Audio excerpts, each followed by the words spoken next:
Daniel capítulo 1, versículo 5. Vamos a darle observación al texto.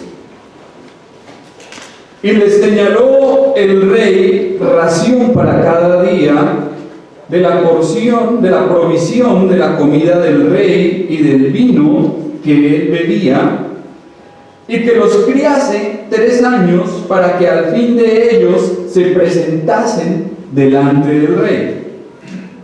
Entre estos estaban Daniel, Ananías, Misael y Azarías, de los hijos de Judá. A estos el jefe de los eunucos puso nombres.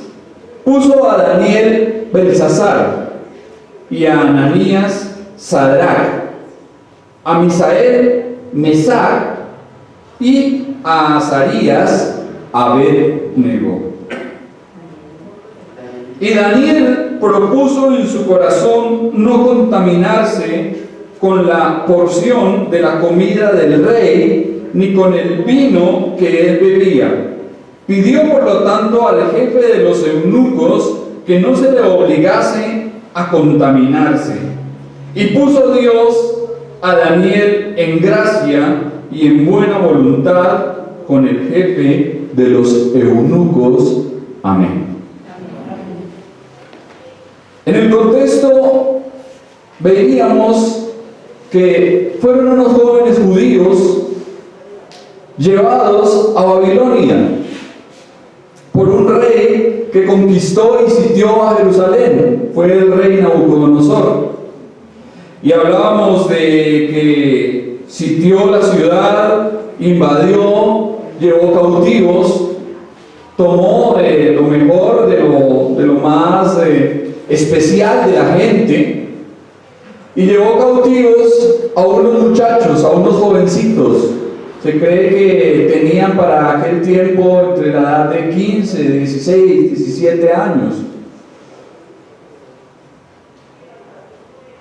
Y veíamos que Babilonia era una tierra idólatra, una tierra pagana, una tierra entregada a los dioses falsos, la idolatría. Y allí fueron a dar estos muchachos, estos jóvenes judíos. Ahora, lo que acabamos de observar en el versículo 5, volvemos a mirarlo. Dice la palabra: y le señaló el rey la ración para cada día de la provisión de la comida del rey y del vino que él bebía, y que los criase 3 años para que al fin de ellos se presentasen delante del rey. Siguiendo la costumbre del Medio Oriente, el rey Nabucodonosor asignó para Daniel y sus compañeros las comidas que debían consumir, además de la ración para cada día. Ahora, si pensamos en que se trataba de la comida del rey, ¿qué clase de comida sería? ¿Cómo se alimentaría un rey? Tendría que ser un gourmet exquisito, balanceado, saludable y de lo mejor. Entonces, estas palabras de la comida del rey hacen referencia a que estos jóvenes iban a participar de lo mismo que el rey comía. El texto hebreo no sugiere algo dañino o seguramente algo perjudicial para la salud. Sin duda, el rey lo que quería era que estos jóvenes tuviesen favor hacia él, quería ganárselos de alguna manera, ganar su voluntad. Y para esto les asegura una dieta equilibrada y saludable, algo que les mantuviese en el desarrollo de sus cuerpos. Además, aquellos jóvenes judíos debían de beber el mismo vino que el rey bebía. En el Medio Oriente, beber vino es algo común y hay varias clases de vino. Aún todavía en muchos países mediterráneos, la bebida del vino es algo muy normal, muy común. Se acompaña a las comidas. Pero al hablar del vino que el rey bebía, también nos habla aquí el texto de la calidad de la dieta a que serían sometidos estos muchachos. Especialmente los jóvenes y los hombres somos más dados que las mujeres a ser conquistados por el paladar. Y cuando se trata de comida, lo que nos interesa es hágale, ¿no? Mi abuelo solía decir, sírvanme algo de comer porque con hambre soy peligroso.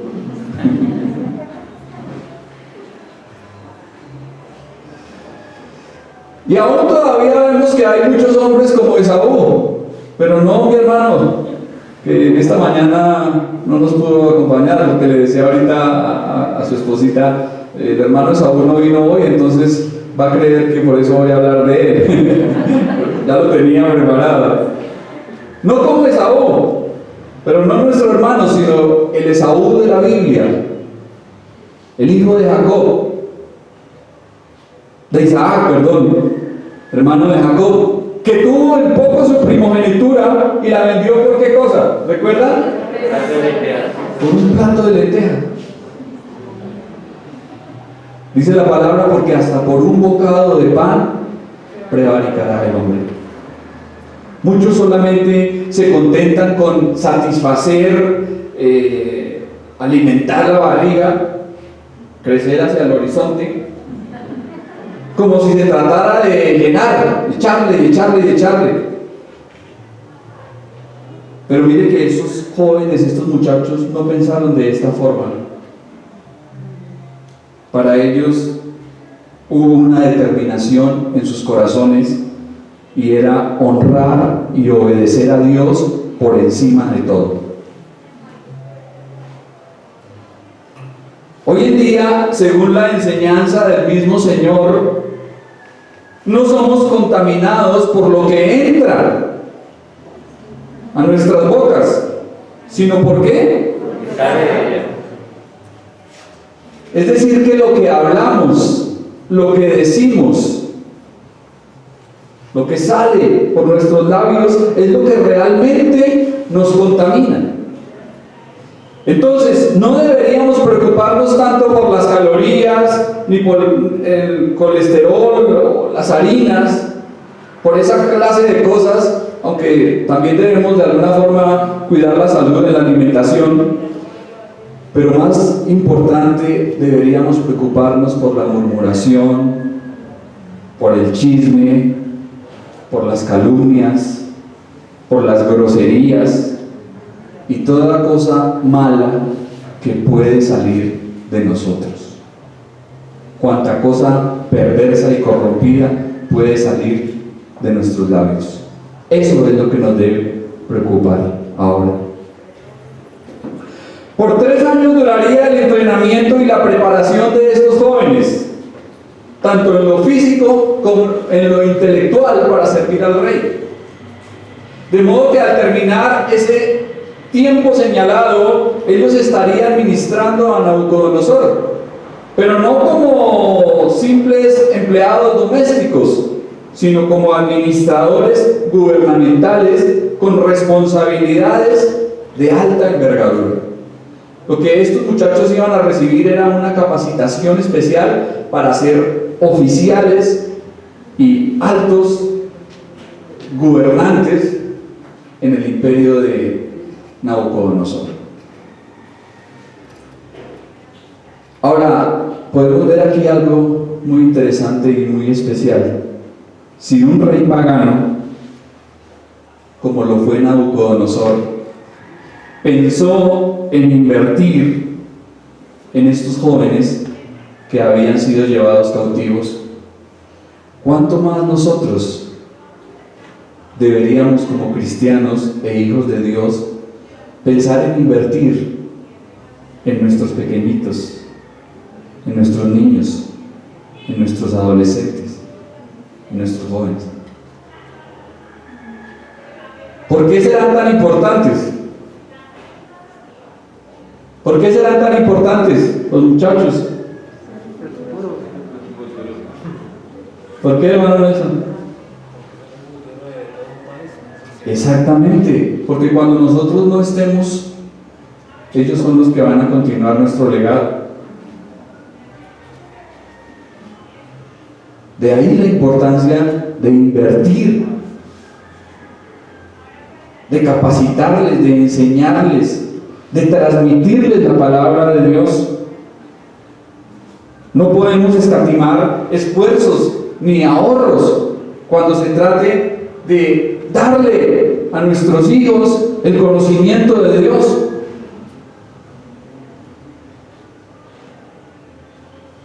De hacer algo por sus almas, para que se mantengan fieles al Señor, como lo hizo Daniel, Misael, Ananías y Azarías. A menudo leemos y vemos por ahí, si no enseñamos a nuestros hijos a honrar a Dios y a obedecerle, el mundo les enseñará a no hacerlo.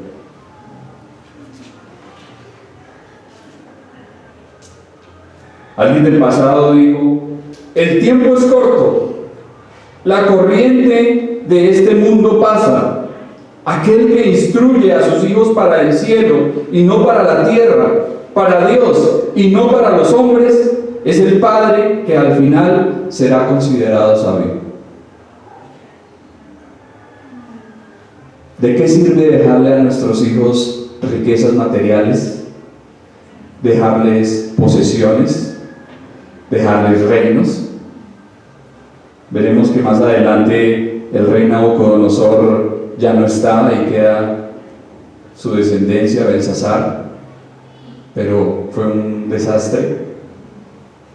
De nada nos sirve dejarle a nuestros hijos cosas sin enseñarles lo que realmente es importante, lo que realmente tiene valor y trasciende a la eternidad: el conocimiento de Dios, el conocimiento que se debe recibir en casa. Y aquí lo veremos reflejado en la vida de estos muchachos. Desde muy temprano, seguramente ellos fueron instruidos en la ley y en el temor a Dios. Y al ser jóvenes que fueron enseñados en Dios, en su palabra, que conocieron a Dios, que vieron el testimonio de sus padres al llegar a Babilonia, siendo un lugar de idolatría, de perversidad, de maldad, ellos se mantienen firmes. Ellos dicen: no nos vamos a contaminar, aunque se trate de la comida del rey, no vamos a participar. Versículos 6 y 7. Entre estos estaban Daniel, Ananías, Misael y Azarías, de los hijos de Judá. A estos el jefe de los eunucos puso a Daniel Belsasar, a Ananías Sadrac, a Misael Mesac y a Azarías Abednego. Entre los jóvenes judíos seleccionados para el entrenamiento babilónico se mencionan 4. ¿Quién es el primero que aparece en la lista? Daniel. ¿Y qué significa el nombre de Daniel? Ya lo dijimos. Dios es mi juez, o Dios ha juzgado. Su nombre fue cambiado al de Belsasar, seguramente para que fuese más babilónico y así dar un sabor más típico en el palacio real. Belsasar significa Bel, proteja su vida. Entonces ya no sería Dios es mi juez, sino Ve, proteja su vida. Ananías significa Jehová es misericordioso o ha mostrado de su gracia. Ahora recibiría el nombre de Sadrac, que quiere decir el mandamiento de Acú, el dios luna. A Misael, que significa ¿quién es como Dios?, se le nombró con el seudónimo de Mesac, que quiere decir ¿quién es lo que Acú es? Y finalmente a Azarías, que significa Jehová ha ayudado, se le denominó Abed-Negó, que quiere decir siervo de Nebo. Entonces notemos que todos los nombres hebreos tenían algo en relación con Dios. Decíamos que todos los nombres que terminaban en él tenían algo de Dios. De igual manera todos los que terminan o tienen algo de as, la pequeña palabra as, esas letricas AS, también están relacionados con Jehová. Y vemos que estos muchachos tenían unos nombres bonitos. Misael, Daniel, Ananías, Azarías. Y el mundo les dio unos nombres feos: Sadrach, Mesac y Abed-Nego, Belsasar. Nombres relacionados con idolatría, con paganismo, seguramente para separarlos de su trasfondo y para que de alguna manera al mencionar el nombre de estos muchachos, los dioses de Babilonia resaltaran sobre el Dios de Israel.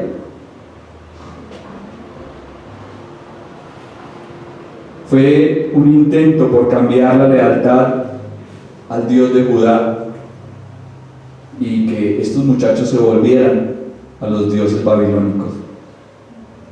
Generalmente los nombres que se dan a las personas para que sean conocidos o distinguidos de otros, ¿qué indica el nombre? Cuando yo hablo de alguien por su nombre, ¿a qué hago referencia? Si nombro a una persona por su nombre propio, o todos sabemos decir, bueno, hablamos aquí de nuestro hermano fulano de tal. ¿Qué nos indica el nombre? ¿Para qué se le dio un nombre o por qué un nombre? Para que sean conocidos y distinguidos, ¿sí? Si hablamos del hermano, es porque ya queremos que la gente piense en él. Y eso nos habla de unas características o cualidades particulares de cada individuo. Quizá los padres de estos jóvenes fueron piadosos y temerosos de Dios y se esforzaron tratando de encontrar para ellos nombres que estuviesen relacionados con Dios. Como todos, seguramente cada uno de nosotros, los que tenemos hijos, en algún momento nos hemos puesto a pensar, bueno, ¿cómo lo vamos a llamar? ¿O cómo la vamos a llamar? ¿Cuál va a ser su nombre?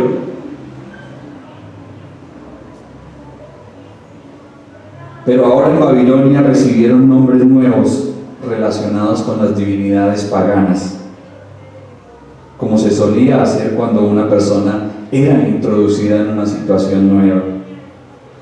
Sin embargo, vemos que a pesar de todo, estos jóvenes se mantuvieron firmes.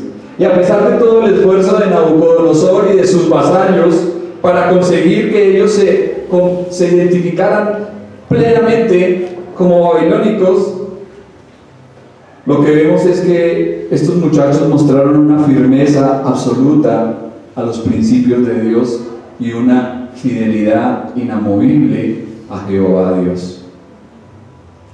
Más adelante veremos que en el capítulo 5 no solamente el rey, sino también su madre llama a Daniel por su nombre hebreo.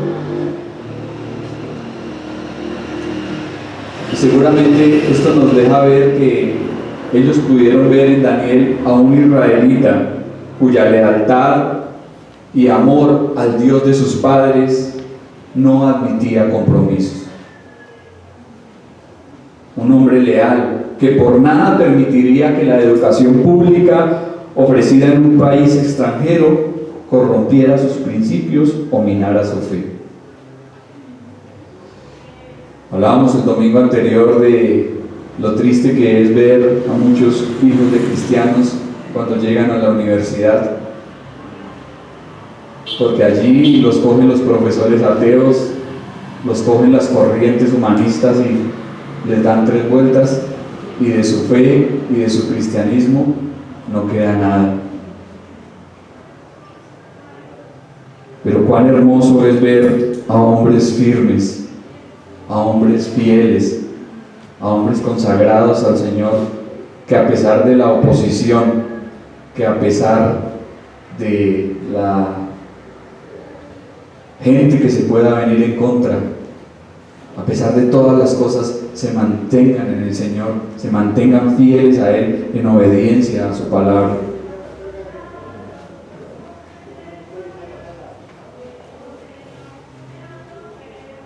Ahora, en el contexto general de la Escritura, el Señor tiene nombres nuevos para cada quien. Vemos que el Señor le cambió el nombre ¿a quién? ¿A quiénes les cambió el Señor el nombre? A ver, menciónenlo. A Simón, hijo de Jonás, le dio un nombre, Pedro. ¿A quién más? Abraham. Por allá adentro mencionan ¿a quién? A Saulo de Tarso, a quien el Señor llamó Pablo. A Jacob, a quien Dios puso por nombre Israel, que significa el que prevalece con Dios. Entonces, el Señor tiene nombres nuevos. Según Apocalipsis 2:17, dice allí la palabra: los vencedores tendrán un nombre nuevo. Es decir, que para los fieles, para los inamovibles, para aquellos que no se dejan corromper por la opresión del diablo ni del mundo, hay una recompensa. El Señor tendrá un nombre nuevo para cada uno de nosotros. Dios nos dará un nombre nuevo. Aunque quieran borrar nuestra identidad, aunque quieran involucrarnos en su idolatría, aunque busquen adoctrinarnos con ideologías satánicas, seguiremos confiando y sirviendo a nuestro Dios. Seguiremos firmes en Él. Versículo 8. Y Daniel propuso en su corazón no contaminarse con la porción de la comida del rey ni con el vino que él bebía. Pidió por tanto al jefe de los eunucos que no se le obligase a contaminarse. Daniel determinó y resolvió solemnemente que no participaría de la porción de la comida y de la bebida del rey. Así que propuso en su corazón no contaminarse. Por lo tanto, pidió al jefe de los eunucos que no se le obligase. No obstante, la determinación que aquí se menciona era una demostración palpable de la madurez espiritual de aquellos muchachos, también de su gran valor y lealtad, pues negarse a cumplir la orden de un rey podría llevarles incluso a la muerte. Esto era algo delicado. No es que Daniel dijo, ay, no quiero y ya, no. Era algo supremamente delicado desobedecer al rey. Participar de la comida traída a la mesa del rey era contaminador. ¿Por qué cosa? ¿Por qué sería contaminador para estos judíos?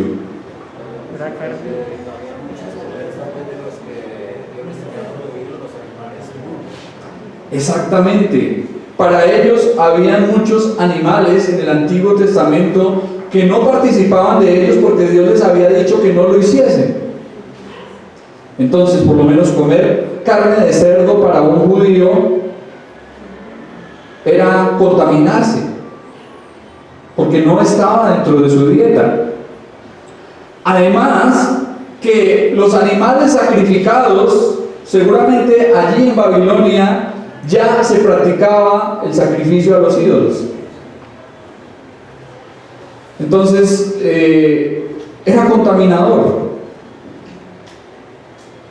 Los paganos ofrecían en sacrificio a sus dioses parte de la comida mediante un rito religioso. Por lo tanto, participar de tal comida era participar de la adoración a los ídolos. Las circunstancias del momento, la lejanía, facilitaban todo para que aquellos jóvenes hubiesen pasado por alto sus principios con cierta justificación. Hubiesen seguramente podido decir, bueno, pero estamos en un lugar que no es nuestra tierra. Bueno, pero aquí nuestros papás y nuestros maestros no nos están mirando. Bueno, pero si todos aquí lo hacen, ¿por qué nosotros no? Mas no fue así. Ellos siguieron obedeciendo y honrando a Dios por encima de todo. Demasiado a menudo nos vemos presionados a bajar nuestras normas y a vivir como el mundo que nos rodea. Y es ahí cuando necesitamos proponernos no contaminarnos. Nuestro Dios es el Dios de Daniel.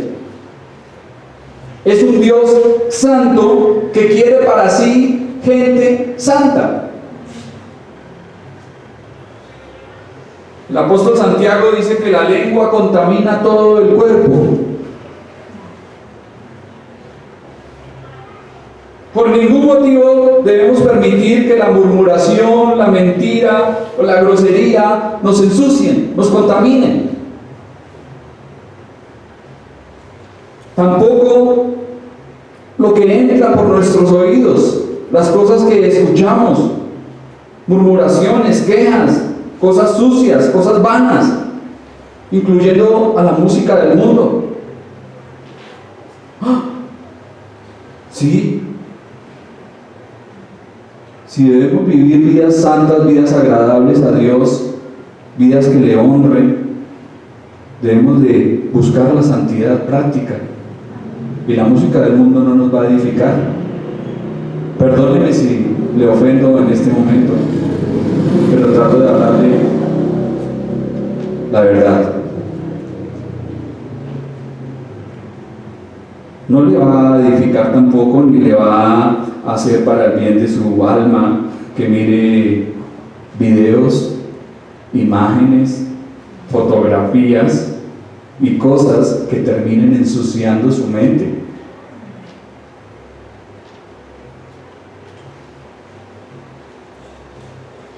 Como hijos de Dios, ¿ha propuesto usted en su corazón no contaminarse?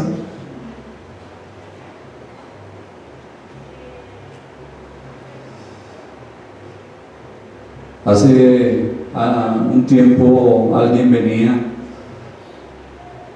y hablando con esta persona un día me dijo, bueno hermano, coménteme algo, ¿comer rellena es malo? Entonces yo le dije, bueno, pues la verdad mi hermano, lo que contamina al hombre es lo que sale de la boca, no tanto lo que entra, porque el Señor dice que eso va a la letrina, sino lo que sale de nuestras bocas. Y este hombre decía, uy no mi hermano, qué escándalo, no, yo una rellena no me la como por nada del mundo, porque la palabra de Dios dice que tiene sangre. Y no comía rellena, pero sí vivía una vida de infidelidad a su mujer, vivía relaciones extramatrimoniales y practicaba el adulterio. Entonces ocurre lo que hablábamos en el estudio del Evangelio de Juan. Eso es colar el mosquito y tragar el camello. No me contamino comiendo eso, pero hace cosas peores. ¿Qué sentido tiene? Hemos propuesto en nuestros corazones no contaminarnos.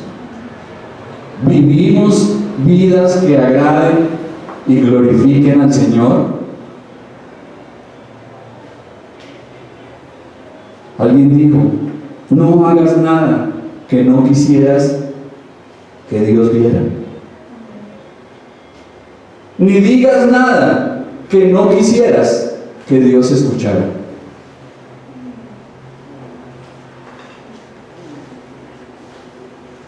cristianos, como hijos del Señor, como hombres de fe, hemos propuesto en nuestros corazones no contaminarnos? ¿Qué le ocurre a una persona cuando ingiere alimentos descompuestos, con bacterias o con patógenos? Aquí tenemos a nuestra hermana que es doctora. ¿Qué le ocurre a una persona cuando ingiere esa clase de alimentos? Se intoxica, se enferma, inmediatamente su cuerpo siente, hace demasiado daño. De igual forma, las contaminaciones del mundo enferman la vida espiritual.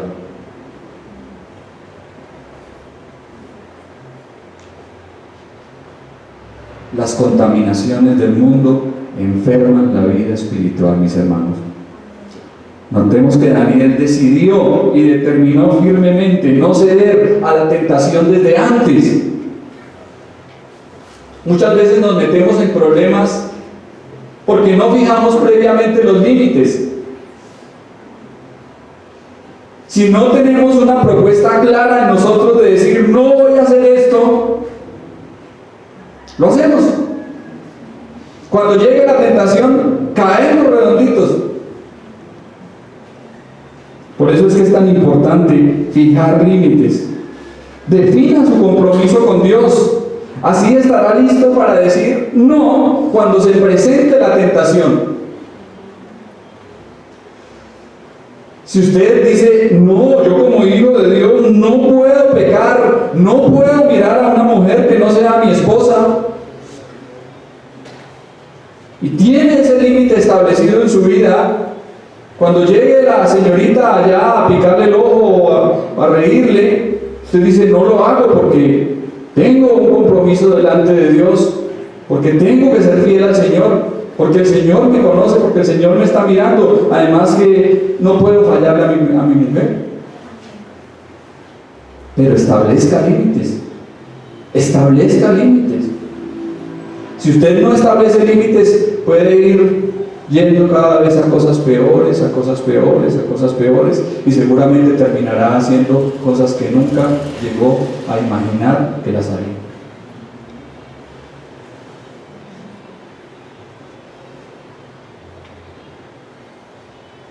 El verbo hebreo pidió, que aparece en este versículo 8 que acabamos de observar, indica fuerza en la acción. Es decir, que Daniel le rogó al jefe de los eunucos que no fuesen obligados a contaminarse.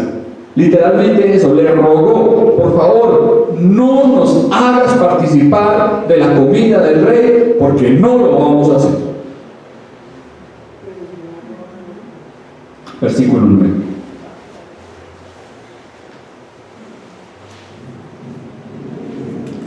Y puso Dios a Daniel en gracia y en buena voluntad con el jefe de los eunucos.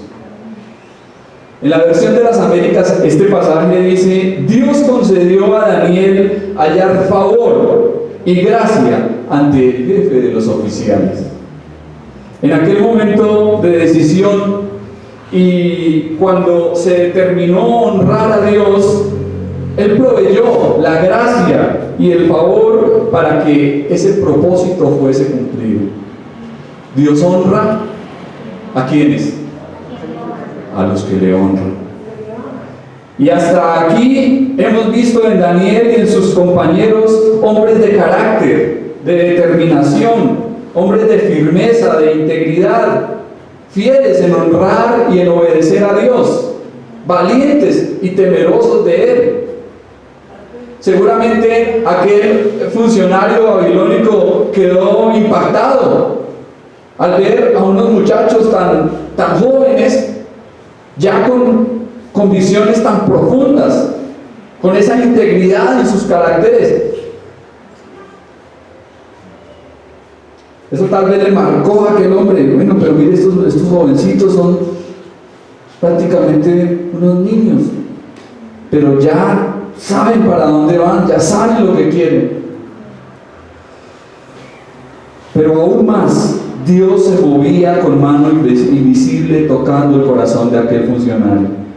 Ya Dios estaba haciendo algo también allí, porque Él ha prometido estar con los suyos en los momentos de prueba, de dificultad y de tentación.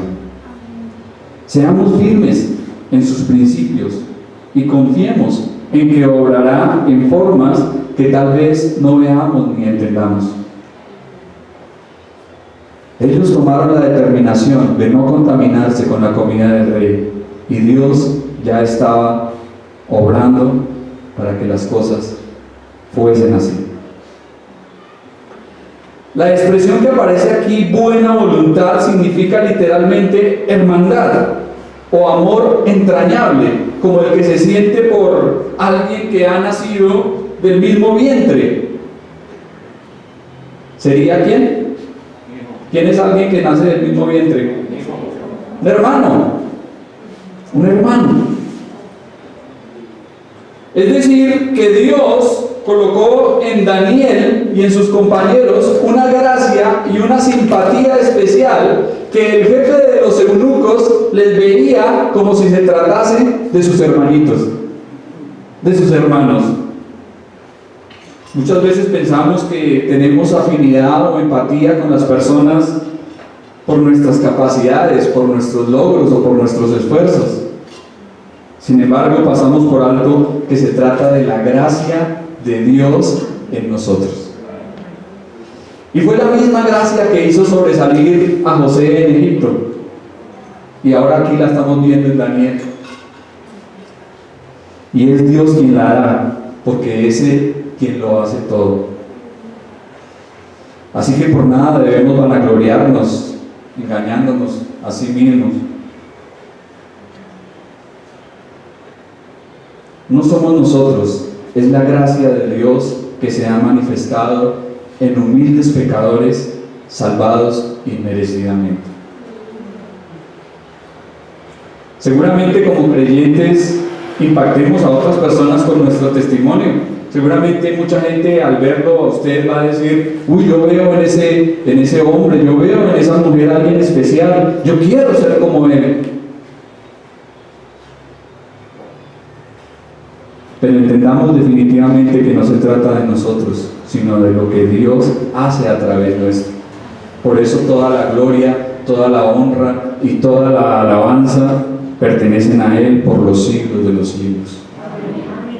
La gracia del Señor no puede producir orgullo, por el contrario debe traer humildad y dependencia a Jesús. Resumiendo, mis hermanos, en este momento los babilónicos cambiaron el hogar de Daniel y de sus compañeros, cambiaron sus comidas, cambiaron sus libros, cambiaron hasta sus nombres, pero no pudieron cambiar sus corazones, en los cuales se propuso obedecer a Dios. Ellos no se conformaron a este mundo, sino que se presentaron a Dios como un sacrificio vivo, santo y agradable a Él. Y eso es lo que Dios quiere, lo que Dios demanda y lo que Dios espera de nosotros. Que ofrezcamos a Él nuestras vidas en un sacrificio santo, vivo y agradable. ¿Ha propuesto usted en su corazón no contaminarse? Si no lo ha hecho, tal vez en esta mañana Dios le está llamando a que lo haga.